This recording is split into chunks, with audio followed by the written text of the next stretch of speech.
அனைவருக்கும் தமிழ் வணக்கம். அண்ணா பல்கலைக்கழக மாணவி பாலியல் வன்கொடுமை செய்யப்பட்ட வழக்கில் வந்திருக்கக்கூடிய தீர்ப்பை குறித்தும், வடசென்னை பகுதியில் தமிழக வெற்றி கழகத்தினுடைய தோழர்கள், மகளிர் அணியை சார்ந்த தோழர்கள் தாக்கப்பட்ட அந்த சம்பவத்தை குறித்தும் தான் இந்த செய்தியாளர் சந்திப்பு. அண்ணா பல்கலைக்கழக மாணவி பாலியல் வன்கொடுமை செய்யப்பட்ட வழக்கில் குற்றவாளி திமுக அனுதாபி ஞானசேகரன் மீது பதிவு செய்யப்பட்ட அத்தனை பிரிவுகளிலும் அவர் குற்றவாளி என்று ஒரு சிறப்பான தீர்ப்பை இன்று நீதிமன்றம் வழங்கியிருக்கிறது.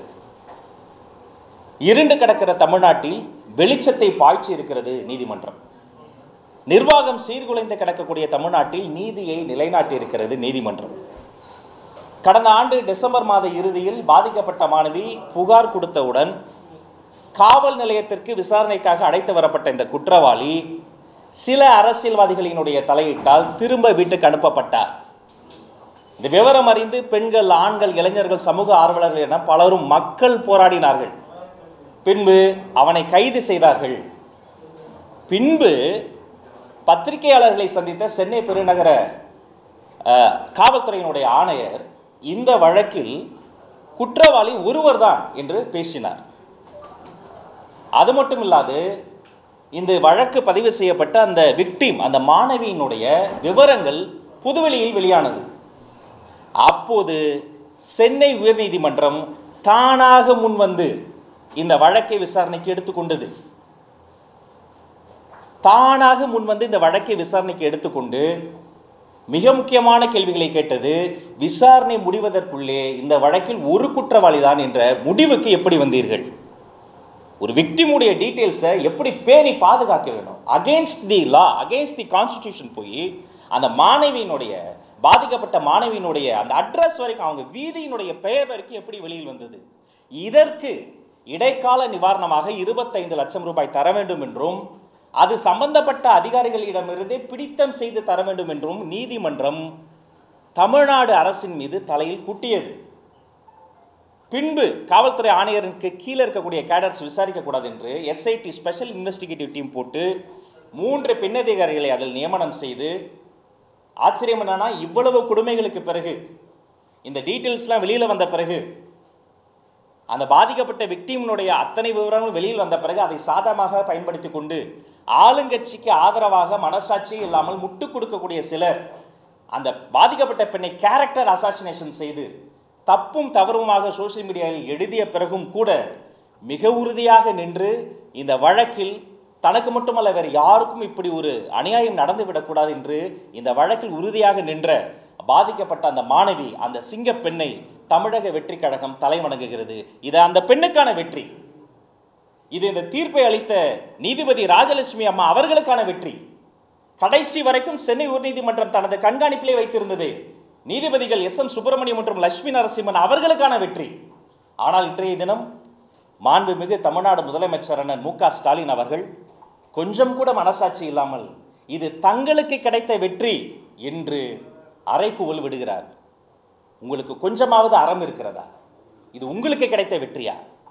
உங்களின் கீழ் வேலை செய்யக்கூடிய தமிழ்நாடு காவல்துறை எப்படியெல்லாம் கோட்டை விட்டு இருக்கிறது என்று சொல்லி நீதிமன்றம் நேரடியாக தலையிட்டு இன்று நீதியை நிலைநாட்டி இருக்கிறது. அது மட்டும் கிடையாது, இந்த வழக்கில் யார் காவல் நிலையத்தில் தொலைபேசி மூலமாக நேரடியாக தலையிட்டு முதல் நாளை ஞானசேகரனை வீட்டுக்கு அனுப்பியது யார்? A1 கன்விக்டடு யார்? அந்த A2, A3, A4 அவர்களும் தண்டிக்கப்பட வேண்டும். அது மட்டும் கிடையாது, இது தொடர்ச்சியாக நடந்து வருவதால் இப்படி நிர்வாக சீர்கேட்டில் தத்தளிக்கக்கூடிய இந்த தமிழ்நாட்டில் இன்னும் மிச்ச சொச்ச மாதங்கள் தான் திமுகவினுடைய அரசாங்கம் இருக்க போகிறது. இந்த மிச்ச சொச்ச இருக்கக்கூடிய மாதங்களிலும் இனி வரக்கூடிய இத்தகைய பாலியல் வழக்குகளை எல்லாம் நேரடியாக நீதிமன்ற கண்காணிப்பிலேயே நடத்தப்பட வேண்டும் என்று தமிழக வெற்றி கழகம் நீதித்துறைக்கு கோரிக்கை வைக்கிறது. 2, இது அந்த சிங்கப்பெண்ணுக்கான வெற்றி, நீதித்துறைக்கான வெற்றி. இதில் போய் தயவு செய்து ஸ்டிக்கர் ஒட்டி கொண்டு இது எங்களுக்கான வெற்றி என்று சொல்லக்கூடாது என்பதையும் தமிழக வெற்றி கழகம் சுட்டிக்காட்டுகிறது. அடுத்து வடசென்னையில் முல்லை நகரில் 22 வீடுகள் எரிந்து தீக்கிரையானது. அந்த பகுதியில் வசித்து வருகிற தமிழக வெற்றி கழகத்தினுடைய பெண் நிர்வாகிகள் அங்கே போய் உதவிகள் செய்கிறாங்க. கொஞ்சம் கூட மனிதநேயமின்றி அவர்கள் மீது தாக்குதல் நடத்தி காவல்துறையை சேர்ந்த அதிகாரிகள் ஆப்ரேஷன் முடித்த அந்த அம்மாவின் மீது தாக்குதல் நடத்தி அவங்களையெல்லாம் கொண்டு போய் நாங்கள் ஸ்டான்லி மருத்துவமனையில் அனுமதித்து அந்த சிகிச்சை விவரங்கள்லாம் அதற்கான ஆதாரங்கள்லாம் இருக்கு. சம்பந்தப்பட்ட அதிகாரிகளை தண்டிப்பதற்கு பதிலாக ஒரு அறிக்கை விட்டுருக்கிறாங்க. என்ன பண்றாங்க? குற்றம் சாட்டு சொன்னவங்க மீதே குற்றச்சாட்டை திருப்பி விட்டுருக்கிறாங்க. இது ஒரு பேட்டர்ன். வேங்கை வயல் தொடங்கி வியாசர்பாடி வரை இதுதான் நடந்து கொண்டு இருக்கிறது. இதையும் நாங்கள் தமிழக வெற்றி கழகம் கண்டிக்கிறோம். தொடர்ச்சியாக இந்த அண்ணா பல்கலைக்கழக மாணவி விஷயத்திலும் சரி, எங்களுடைய வெற்றி தலைவர் கைப்பட எழுதிய கடிதத்தை எங்களுடைய மகளிர் அணி தோழர்கள் சென்று வீதிகளில் இருக்கக்கூடிய அச்சப்பட வேண்டாம் பெண்களே, அண்ணனாக அவர் இருக்கிறார் என்று ஒரு கடிதத்தை கொடுத்த போது கூட பலவந்தமாக கைது செய்து மூச்சு கூட விட முடியாத இடத்தில் அடைத்து வைத்தார்கள். திமுகவை தவிர அனைத்து கட்சியினரும் அந்த நேரத்தில் போராடினார்கள், சமூக ஆர்வலர்கள் போராடினார்கள். அவர்கள் அத்தனை பேருமே இந்த தீர்ப்பை மனதார வரவேற்கிறோம். அந்த பெண்ணுக்கும் நீதிமன்றத்துக்கும் வாழ்த்து சொல்கிறோம். ஆனால் அதில் ஸ்டிக்கர் ஒட்டிய இந்த திமுக அரசு இந்த வட சென்னையில் எங்களுடைய மகளிர் அணி தோழர்கள் தாக்கப்பட்ட விஷயத்தில் தவறு செய்த அதிகாரிகளை தண்டிக்காமல் அப்படி ஒரு தவறே நடக்கவில்லை என்று சொல்வதை நாங்கள் வன்மையாக கண்டிக்கிறோம்.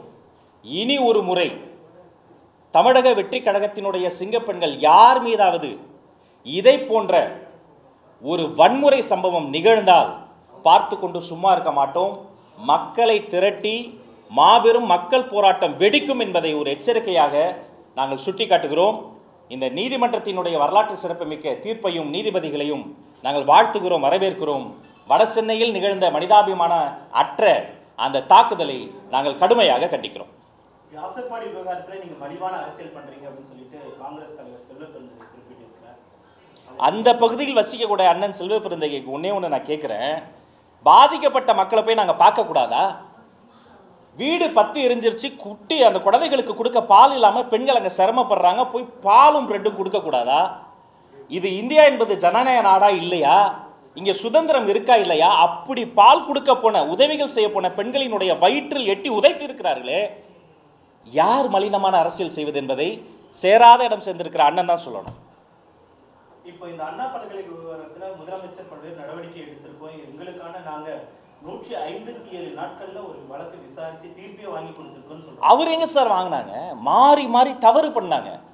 இந்திய அரசியலமைப்பு பெண்களுக்கு வழங்கி இருக்கக்கூடிய மிகப்பெரிய பாதுகாப்பு என்ன தெரியுமா? இதை போன்ற வழக்குகளில் அந்த விக்டிமுடைய டீட்டெயில்ஸ் வெளியில தெரியக்கூடாது சார். அந்த பெண்மணியினுடைய டீட்டெயில்ஸ் எப்படி வெளியில வந்தது? ஒரு அதிகாரி கிடையாது, இன்னொரு அதிகாரி ஜனவரி மாதம் மீட் பண்ணி எஸ்ஐடி டீம்ல அவங்க சாரை பத்தி எதுவுமே சொல்லன்னு அந்த அதிகாரி சொல்றாரு. எஸ்ஐடி டீம்ல அந்த பெண்மணி சொன்னது இவங்களுக்கு எப்படி தெரியும்? இதோடைய நோக்கம் என்ன? இந்த விக்டிமுடைய டீட்டெயில்ஸ்லாம் வெளியில சொன்னா யாரும் இது மாதிரி வெளியில கம்ப்ளைண்ட் பண்ண மாட்டாங்க என்ற மறைமுக மிரட்டல் தான் இது. எனவே இதுல கிஞ்சித்தும் ஒரு சொட்டு கூட ஒரு துளி கூட திமுகவிற்கோ முதல்வருக்கோ எந்த பங்கும் இல்லை. அதற்கு மாறாக இதை போன்ற வழக்குகளை எப்படி கையாள வேண்டும் என்பது நீதிமன்றம் தமிழ்நாடு அரசினுடைய முதல்வருக்கு பாடம் எடுத்திருக்கிறது.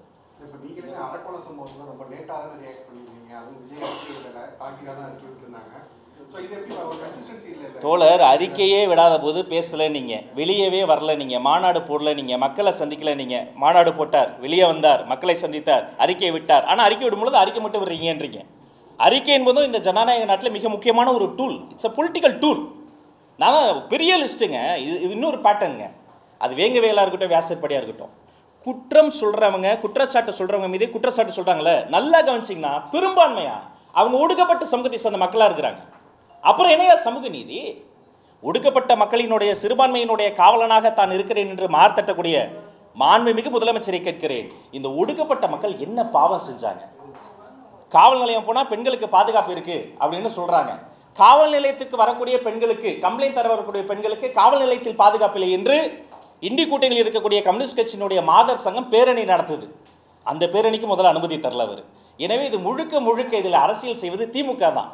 இதில் உண்மையிலேயே அரசியலுக்கு அப்பாற்பட்டு இது மக்கள் போராட்டத்திற்கும் அந்த மாணவிக்கும் கிடைத்த வெற்றி. அனகாபுத்தூர்ல 700க்கும் மேற்பட்ட வீடுகள் இடிச்சு 3500 பேர் பாதிக்கப்பட்டிருக்காங்க. அங்கு செல்லாத தமிழக வெற்றி கழக நிர்வாகிகள் அவங்க தொண்டர் பாதிக்கப்பட்டவுடன் நேரில் போறாங்க. இது எது மாதிரியான அரசியல்? எங்க தொண்டர் பொதுமக்கள் நாங்கள் பிரித்து பார்க்கல.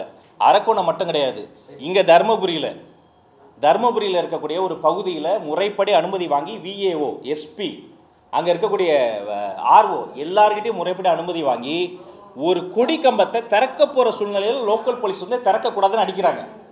எங்களை அடித்தா பரவாயில்ல, அந்த கூட்டணியில் இருக்கக்கூடிய விடுதலை சிறுத்தைகள் கட்சிக்கு கொடிக்கம்பம் ஏற்ற அனுமதி இல்லை.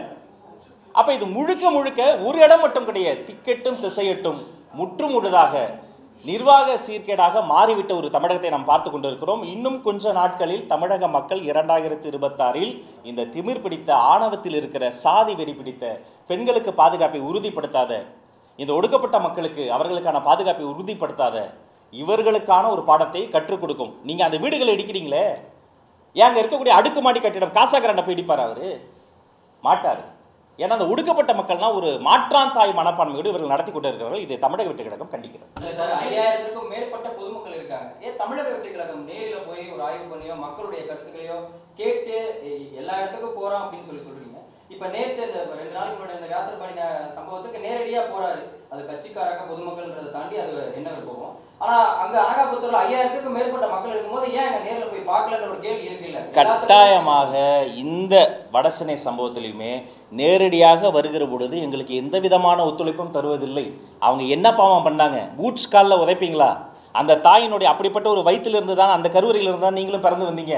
மேலதிகாரிகள் சொல்கிறாங்களா, உங்களுக்கு மேலே இருக்க அரசியல் தலைவர்கள் சொல்கிறாங்களா, எங்களை வேலை செய்ய விடுங்க, எங்களை மக்கள் பணி செய்ய விடுங்க, ஏன் பயப்படுறீங்க? இந்த ஆளுங்கட்சியினுடைய அச்சத்தின் வெளிப்பாடாக எங்கு போனாலும் ஒரு நெருக்கடி தந்து கொண்டே இருக்கிறார்கள். அது எந்த பகுதியாக இருந்தாலும் சரி, அனைத்து நெருக்கடியும் தாண்டி களமாட நாங்கள் தயாராக இருக்கிறோம். ஆனால் மீண்டும் பெண்கள் மீது கை வைத்தால் மக்கள் போராட்டம் வெடிக்கும் என்பதை எச்சரிக்கையாக சொல்லுவோம். அனகாபுத்தூர் மட்டும் கிடையாதுங்க, எங்குமே போறதுக்கு அனுமதி மட்டும் கிடையாது. அனுமதி வாங்கி தானே நாங்கள் தருமபுரி போனோம். ஏன் அடிச்சிங்க? ஏன் கொடிக்கம்ப வைத்தல? யாருக்கும் அனுமதி கிடையாதுங்க, யாருக்கும் அனுமதி கிடையாதுங்க. முறைப்படி அனுமதி லெட்டர் கிடைத்தவங்களுக்கு போறதுக்கு முன்னாடி நெருக்கடி தராங்க. அதனால இந்த நெருக்கடியினால எங்களை மடக்கிட முடியும், குறைச்சிட முடியும்னு நினைக்காதீங்க. நாங்கள் மக்கள் சக்தியோடு இன்னும் வீரியமான போராட்டங்களை முன்னெடுத்தால் காலம் பதில் சொல்லும். 2026 இன்னும் தொட்டுவிடும் தூரத்தில் தான் இருக்கிறது. இனிமேலாவது நல்ல அரசியல் செய்ய பழகுங்க. அனுமதி கிடைக்கல, ஏங்க அனுமதி கிடைச்ச முடிச்சிடறேன். அனுமதி கொடுத்து எத்தனை அதிகாரி சொன்னேன், அத்தனை அதிகாரிகள் கிட்ட அனுமதி வாங்கி முறைப்படி கொடியேற்றவே எங்களுக்கு அனுமதி கிடைக்கல. எந்த இல்லைங்க, இல்லை நாங்கள் பின்வாங்கல, எங்களை ஏற்ற விடலை. மகளிர் அணி போய் ஒரு பிரெட்டையோ பாலையோ கொடுக்க விடலை, அந்த இடத்துல ஒரு கொடிக்கம்பம் ஏற்ற விடலை. இது மட்டும் கிடையாது, முழுக்க முழுக்க நெருக்கடிகளுக்கு மத்தியில் தான் அரசியல் செய்து கொண்டு இருக்கிறோம், இன்னமும் செய்வோம். இந்த வியாசர்பாடி விவகாரம், முல்லை நகர் விவகாரத்தில் ஒரு சிலர் கட்சியில அங்கீகாரம் பெறணும், அடையாளம் பெறணும்ன்ற காரணத்துக்காக தான் இந்த மாதிரி உண்மைக்கு புறம்பான குற்றச்சாட்டுகளை முன்வைக்கிறாங்க அப்படின்னு சொல்லி காவல் ஆணையர் அலுவலகத்திலிருந்தே ஒரு அறிக்கை ஒன்று வந்தது. இதுக்கு என்ன? தயவு செய்து பெண்களை சிறுமைப்படுத்தாதீங்க. ஸ்டான்லி மருத்துவமனையில் மருத்துவர்கள் ட்ரீட்மெண்ட் கொடுத்துருக்குறாங்க. மருத்துவர்கள் இப்போ நீங்கள் பில்லிட்டில் பண்ணுறீங்க. அந்த அம்மாவுக்கு ஸ்கேன்லேருந்து அவ்வளோ ட்ரீட்மெண்ட் நடந்திருக்கு, இன்னும் அவங்க ஹாஸ்பிட்டலில் இருக்கிறாங்க. அத்தனை பேரையும் நீங்கள் சிறுமைப்படுத்துறீங்க. அப்படி ஒரு சம்பவமே நடக்கலைன்னா ஸ்டான்லி ஹாஸ்பிட்டலில் இருக்கக்கூடிய மருத்துவர்கள் தப்பு பண்ணிட்டாங்களா? ஒரு விஷயத்தை தப்பு நடந்தால் தப்புன்னு கால் அவுட் பண்ணுற தைரியம் வேணுங்க உங்களுக்கு. ஆனால் அதுக்கு பதிலாக அதை மறைத்து முட்டு கொடுத்து அப்படி நடக்கவே இல்லை. இதை தான் சொல்கிறது ஒரு பேட்டர்ன். இதுதான் காலங்காலமாக நடந்தது. புல்லட்டில் போன பையன் கையை வெட்டினதுக்கு சாதி காரணம் கிடையாது. அப்போ அவனே கையை கொண்டு போய் கத்தியில் வச்சுக்கிட்டானா? தண்ணீர் தொட்டியில் மலம் கலந்துட்டா அது இவங்களே தான் கலந்தாங்க. ஏன்னா மனசாட்சியெல்லாம் எங்கள் குழந்தைக்கு நாங்களே கொடுத்துருவோமா?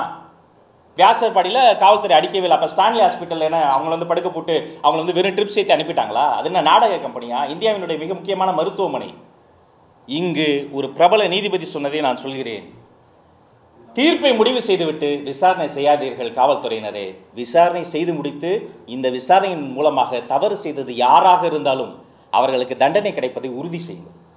2026 திமுக பதில் சொல்லாங்கன்னு சொல்றீங்க. திமுக எதிர்ப்பு சக்திகள்லாம் ஒன்றிணைய நீங்க நயனா நாயகன் கூட பேசியிருக்காரு. அதிமுக சார்பில் ஏற்கனவே மதிப்புக்குரிய துணை பொதுச் செயலாளர் CTR அவர்களும் தேர்தல் மேலாண்மை பொதுச் செயலாளர் ஆதவர்ஜுனா அவர்களும் சொல்லியிருக்கிறார். நானும் தெளிவாக சொல்கிறேன், திமுகவை வீழ்த்த மக்கள் சக்தியோடு தான் நாங்கள் கூட்டணி வைப்போம். பாசிச சக்தியோடு சேர்ந்திருக்கிற யாரோடும் எங்களுக்கு ஒட்டும் இல்லை, உறவும் இல்லை. அவர்களுக்கு எப்படியோ தெரியாது, எங்களுக்கு பாசிசமும் ஒன்று தான், பாயாசமும் ஒன்று தான். ஏற்கனவே மக்கள் தந்த கசப்பான பாடங்களை எல்லாம் மறந்து அவர்கள் பாசிசத்தோடு சேர்ந்து நிற்கிறார்கள். நாங்கள் அப்படி கிடையாது. மக்கள் சக்தியோடு சேர்ந்து திமுக என்ற இந்த நிர்வாக சீர்கேடாக நிற்கக்கூடிய இந்த சக்தியை நாங்கள் வீழ்த்தி காட்டுவோம். வேறு யாரோட ஆளுங்கட்சியில் இருக்கக்கூடிய திமுகவை வீழ்த்துவதற்கு நாங்கள் இப்போ தனியாக தான் நிற்கிறோம். எங்களுடைய ஆட்சியிலும் பங்கு அதிகாரத்திலும் பங்கு என்ற அந்த கொள்கை முழக்கத்தை ஏற்றுக்கொண்டு திமுக பாஜகவை தவிர மீதி இருக்கக்கூடிய எல்லா காவையும் சேர்த்துக்கங்க, யார் வந்தாலும் வரவேற்க கதவுகள் திறந்திருக்கிறது.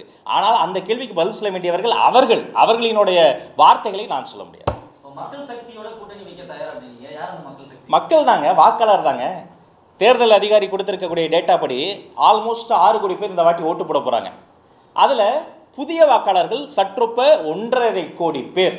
இந்த புதிய வாக்காளர்கள் 1.5 கோடி பேர் மட்டுமே எங்களுக்கு ஓட்டு போட்டுருவாங்க அல்லது மொத்தவங்களுக்கு ஓட்டு போட்டுருவாங்கன்னு கூட நாங்கள் சொல்லலை. ஆனால் மார்க் மை வேர்ட்ஸ், ஒவ்வொரு திமுக கட்சிக்காரனுடைய வீட்டிலும் ஒரு தாவேகா தொண்டர் இருக்கிறார், ஒரு தாவேகா அனுதாபி இருக்கிறார், ஒரு தாவேகாவினுடைய தோழர் இருக்கிறார். எனவே மக்கள் சக்தி என்பதை, மாபெரும் சக்தி என்பதை மீண்டும் சுட்டி காட்டுகிறேன். காலமது கடந்த காலங்களில் விஜயகாந்த் வந்து மக்களோட தேவையோட கூட்டணி சொன்னாரு. ஆமா. அவரே ஆதிமுக கூட்டணி சொன்னாரு. ஆமா. இப்போ நீங்க வந்து மக்கள் சக்தியோட கூட்டணின்றீங்க. இதையும் அதை நோக்கி தான் போகுமா? இல்லை, அவர் கடந்த காலங்களில் திட்டமிட்டு எப்படியெல்லாம் கேப்டனை வீழ்த்தினாங்க என்பதை பத்திரிகைகள் நீங்களே அறிவிங்க. கலைஞர் அவர்களே ஒரு பத்திரிகையாளர் தான். பத்திரிகையாளரினுடைய மகனாக இருக்கக்கூடிய ஐயா மு.க. ஸ்டாலின் அவர்கள் இந்த அண்ணா யூனிவர்சிட்டி வழக்கில் கூட பத்திரிகையாளர்களை தான் ரொம்ப துன்புறுத்துனாங்க. இந்த எஃப்ஐஆர் டீட்டெயில்ஸை வெளில விட்டது காவல்துறை. நீங்களாம் அப்படி வெளில விட்டீங்கன்னா பத்திரிகையாளர் கொண்டு போய் விசாரணைன்ற பேரில் மிரட்டினாங்க. பத்திரிகையாளர்களுடைய வீட்டில் இருக்கக்கூடியவங்களாம் மிரட்டினாங்க. அதே பத்திரிகையில் இருக்கக்கூடிய ஒரு சிலரை ஆளுங்கட்சிக்கு ஆதரவாக பத்திரிகையாளர் என்றும் எழுத்தாளர்கள் என்றும் அவர்களையெல்லாம் பேரோலில் கொண்டு வந்து திட்டமிட்டு வதந்தியை விஷமத்தை பரப்பி கொண்டே இருக்கிறாங்க. இவர் கேட்டார்ல, எப்போ பார்த்தாலும் ஒரு கேள்வி கேட்பாங்க, பி டீம்னு. 2021 எங்கள் அண்ணா தயாநிதி மாறன் மக்கள் நீதி மையத்தை பாஜகவின் பி டீம்னு சொன்னார் 2021. இன்னைக்கு அந்த மக்கள் நீதி மையத்திற்கு திமுக எம்பி சீட்டு ஒதுக்கியிருக்கு. அப்போ நான் சொல்லவா, பிஜேபி பி டீமுக்கு திமுக சீட்டு ஒதுக்குதுன்னா அப்போ திமுகவும் ஆர்எஸ்எஸும் உண்மையிலேயே கூட்டணி, உண்மையான பி டீம் அவங்க தான் அப்படின்னு நானும் சொல்லலாம். நேற்று முடித்த காலான்னு சொல்லிட்டு சேகர் பாபு, அதே மாதிரி விஜய் யாருன்னே தெரியாதுன்னு சொல்லிட்டு துரைமுருகன் உள்ளிட்டவர்களாம் விமர்சனம் வைக்கிறாங்க. நேற்று முளைத்த காளான், அப்புறம் குழந்தைன்னு அர்த்தப்படுற பச்சா அப்படிலாம் அமைச்சர் சொல்கிறது எங்களை பயன்படுத்தி ஐயா துணை முதல்வர் உதயநிதி அவர்களே அவங்க சொல்கிறாங்களோன்னு எனக்கு ஒரு சந்தேகம் வருது. அதனால் அதெல்லாம் அவர் அப்படி பேசக்கூடியவர், அவருடைய ரசிகர் தான். ஆனால் அவருடைய வார்த்தைகளே சொல்லணும்னா எங்கள் தலைவர் பச்சானா அப்புறம் அண்ணன் உதயநிதி சோட்டா பச்சா. அவருடைய வயதிற்கு அவருடைய முதிர்ச்சிக்கு அவர் இன்னும் கொஞ்சம் நல்லா பேசலாம். மிக உறுதியாக சொல்லிடுறேன். ஆமாம், அது அவருடைய விருப்பமாக இருக்கும். என்னுடைய எக்ஸ் தளத்திலேயே நான் அதை தெளிவுபடுத்திட்டேன். அது அவருடைய விருப்பமாக இருக்கலாம். ஆனால் எங்களுக்கு பாசிசத்தோடும் பாயாசத்தோடும் உறவில் இருக்கக்கூடிய யாரோடும் எங்களுக்கு நட்பும் இல்லை, எதுவும் இல்லை. எங்களுக்கு அங்கே வேலையே இல்லை. எங்கள் வேலை களத்தில், எங்கள் வேலை மக்களோடு. அதிமுக மக்கள் சக்தியா பாசிசம் பாயாசம்? அது அவங்க கிட்ட கேளுங்க. தாவேகா எப்பவுமே மக்கள் சக்தி, தாவேகா எப்பவுமே மக்களுக்கான சக்தி. அண்ணா யூனிவர்சிட்டி கேஸ்லேயே எங்களுடைய பெண்களை அன்னைக்கு கைது பண்ணாங்க, மூச்சு கூட விட முடியாத இடத்துல அடைச்சி வச்சாங்க. எங்களுடைய பொதுச் செயலாளர் என்ன ஆனந்த் அவர்கள் அந்த இடத்துல காவலராக இறங்கி நின்னார். இன்னைக்கு வட சென்னையில் அதே பண்ணுறாங்க, அடிச்சுட்டாங்க. அப்போ எங்கள் புதுசில் அங்கே போய் நிற்கிறாரு, எங்களுடைய தலைவர் அங்கே கிட்டலாம் பேசுகிறாரு. அதனால் இதுலேயே உங்களுக்கு தெரியும் திரும்ப திரும்ப யார் மக்கள் சக்தி என்பது. உண்மையான மக்கள் சக்தி என்பது தமிழக வெற்றி கழகம் தான். இந்த செய்தியை உலகெங்கும் கொண்டு சேர்க்கக்கூடிய ஊடக உறவுகள் அத்தனை பேருக்கும் நன்றி. குழப்பம் நிலவுது. பொருளாளர் அதிமுகவோட கூட்டணி வைக்க வேண்டும் சொல்றாரு. நிர்வாகிகளுக்கிடையே ஒரு சலசலப்பு இருக்குன்னா செய்திகள். யார் சொன்னது? கதை திரைக்கதை வசனம்னு புள்ளி அவர் பேரை போட்டுக்கங்க. நல்ல கற்பனை, அது மிக ஒற்றுமையா இருக்கிறாங்க எல்லாரும். வீட்டுல தாவேகாவோட ஓட்டு ஒரு ஓட்டாவது இருக்குன்னு சொன்னீங்க. தாவேகாவோட என்ன ஓட்டு, ஒரு ஓட்டு வீட்டுல ஒரு ஓட்டு வாங்குறதா இல்ல ஓட்டை பிரிக்கிறதா? இல்லைங்க, ஓட்டை பிரிக்கிறது எங்களுடைய வேலை கிடையாது. மக்களின் நம்பிக்கையை வெல்லணும், மக்கள் பணி செய்யணும். மக்களினுடைய நம்பிக்கையை வென்றது தான் எங்களுடைய வெற்றி தலைவர். செல்லும் திசையெல்லாம் அலைக்கடலான வரக்கூடிய கூட்டத்தை நம்ம பார்க்கிறோம். அதனால ஓட்டை பிரிப்பதோ யாரோ ஒருக்காக வேலை செய்வதோ இது சிறுமைப்படுத்துவது. டெமோக்ரஸியில் மிக முக்கியமான விஷயமே நியூக்ளியர்ஸ் வரும்பொழுது அவங்களுக்கு ஈக்குவலான ஆப்பர்ச்சுனிட்டி கொடுத்து அவங்கள வேலை செய்ய வர்றது தான். ஆனால் இவங்க இந்த மறைமுக நெருக்கடி, நேரடி நெருக்கடி, மேலே கை வைக்கிறது, உங்கள் உருட்டல் மிரட்டலுக்கெல்லாம் பயந்த காலம் கிடையாது. இது 2025, அடுத்து 2026. நான் ஆரம்பத்தில் சொன்னதை சொல்லி நிறைவு செய்கிறேன். மீண்டும் எங்கள் பெண்கள் மீது கை வைத்தால் மக்கள் போராட்டம் வெடிக்கும். நன்றி.